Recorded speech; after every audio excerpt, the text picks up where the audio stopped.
Next, we will hear from Jeffrey Branch, who is a practicing Hindu and a karma yogi.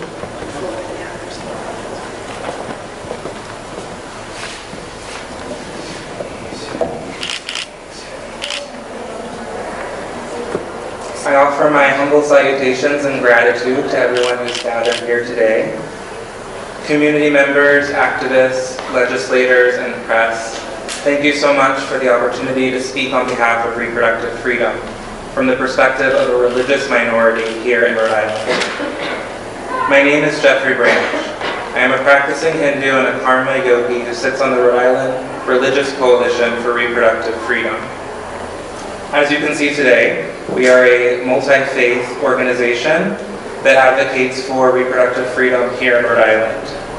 In a time when factions of our government seek to divide us along lines of race, gender, socioeconomic background, and identity, it has become more important than ever that we stand strong against that tide, that we stand strong in the convictions that have founded us, both as a nation, but more importantly as a state. Outside these doors, emblazoned above the State House steps, is an inscription which reminds us of our roots. To hold forth a lively experiment, that a most flourishing civil state may stand and best be maintained with full liberty in religious concernments. This is the central philosophical question concerning reproductive rights in Rhode Island. Should the convictions of one faith tradition dictate the law and policy for the reproductive health of everyone in our state? This question, when posed plainly, seems easy to answer. We've already answered it, and we've carved our answer in stone. No. I come before you today to lend my privilege and my voice to support the passing of the Reproductive Health Care Act here in Rhode Island. We're a state of freedom, of choice.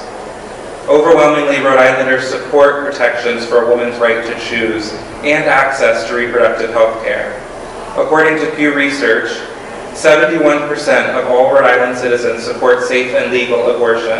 And according to a poll conducted just last October by the Providence Journal, the Public's Radio, and ABC6, 60% of all Catholics in the state support legislative action to keep abortion legal in the case that Roe v. Wade is overturned.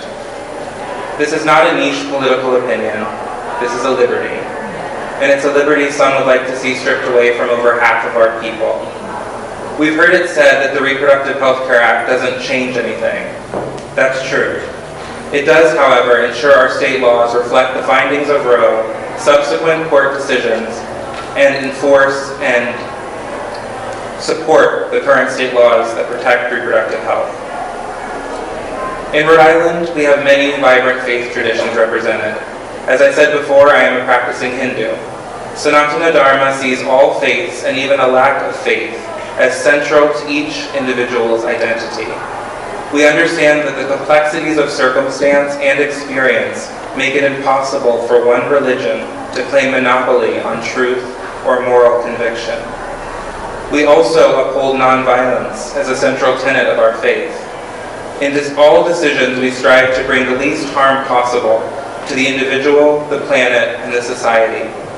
It is because of this that we recognize the suffering it would cause to see the laws that protect women erased. Something that sets Hinduism apart is the affirmation that divinity also takes the form of a woman.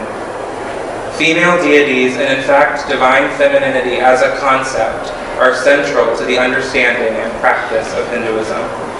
Women, by their very nature, are divine.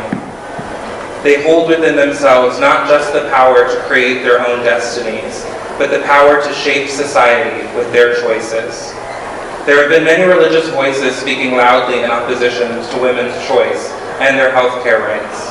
I stand with my brothers and sisters today to firmly remind our opposition that we are all God's children, and we have all been endowed by the Creator with rights that cannot be stripped away by the institutions of man. Women innately are and have always been powerful. You need only look at the opposition of their liberty to see that. Today and every day going forward, we must affirm that power. We must demand our legislators pass into action pass into law the Reproductive Health Care Act, not only to reinforce the stronghold of freedom we've always intended to be, but to ensure that the women of our state and of our country have a light in this present darkness. I would like to thank all those involved in organizing and rallying around these efforts to pass the Reproductive Health Care Act and the Reproductive Privacy Act here in Rhode Island. I would also like to thank the Rhode Island Religious Coalition for Reproductive Freedom for allowing my voice to be a part of the discussion. To all the women who have raised their stories, their struggles, their pain, and their hands to this work, I bow down to you. Om Para Shakti Namaha.